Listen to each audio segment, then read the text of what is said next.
All new tonight at 11 as investigators continue to piece together exactly what led to the shooting deaths of 4 officers and the injuries to several others last week. A WCNC Charlotte review of scanner traffic provides some clarity. This scanner traffic is publicly available.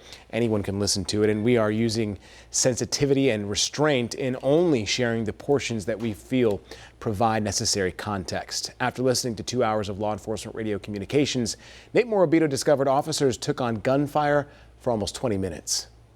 As you can imagine, the entirety of this audio is difficult to listen to. Police have said a U.S. Marshal Service task force was trying to serve a warrant walking to the front of the house when the wanted man spotted them and started shooting from an upstairs window. Scanner traffic reveals the gunfire that followed trapped injured officers from getting immediate help and even continued from somewhere else in the house after police had killed the shooter.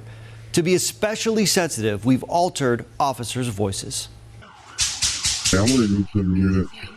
U.S. Marshal Service doing a warrant. What started at 1:32 p.m. on Monday, April 29th, Multiple rounds are being fired at officers. escalated over the course of just a few minutes. I got 2 officers down on Galloway Drive. I need a lot of people.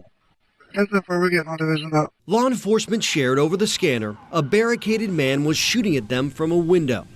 By 1:36, emergency responders and the SWAT team were dispatched. Officers warned several of them were pinned down as the shooter fired from the right side of the Galway Drive home. All while several officers suffered gunshot wounds on that side of the house. Almost 10 minutes in, officers called for smoke or armor so they could rescue them. I have eyes on them, but cannot get to them. Hey, we're coming. Just stand by. Just get in a good hard position. We're coming. The scanner traffic suggests gunfire stopped at times. We got another officer hit. I got 4 officers down. Taking 4 officers down. Nobody come on the Delta side of that house. As officers continued to suffer injuries, Can we get a car in there to get those officers? fellow police called for patrol cars and then used at least one to get an officer out. He's gun. He has a gun. Just before 1:50, police radioed in that the shooter came out a window. He's shooting rifle rounds. Yet despite them saying the target's down, Target down. Additional shots from inside the house. they noticed additional gunfire. Police continued evacuating injured officers. What appears to be the final officer rescued more than 30 minutes after the gunfire first started. The guy in the front yard is down, and there's still somebody inside shooting.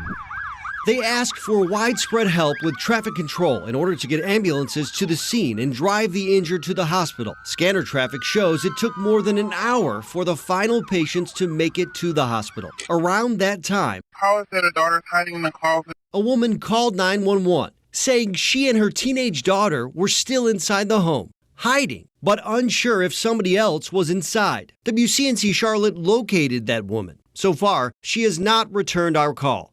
With the SWAT team warned, at least 2 officers said someone was still shooting. Was there anybody else inside the house or shots fired once that subject was down? Because we're getting conflicting reports on the Charlie. 100%, brother. 100%. Hey, this was we were at the back at that time. That is correct. We were still being shot at. The chief initially said they believe there were 2 shooters, but then walked that back a bit, saying they're not ruling out that possibility, but still investigating. Beyond those 2 people, he says police also found an AR-15 and a handgun at the home. Nate Morabito, WCNC Charlotte.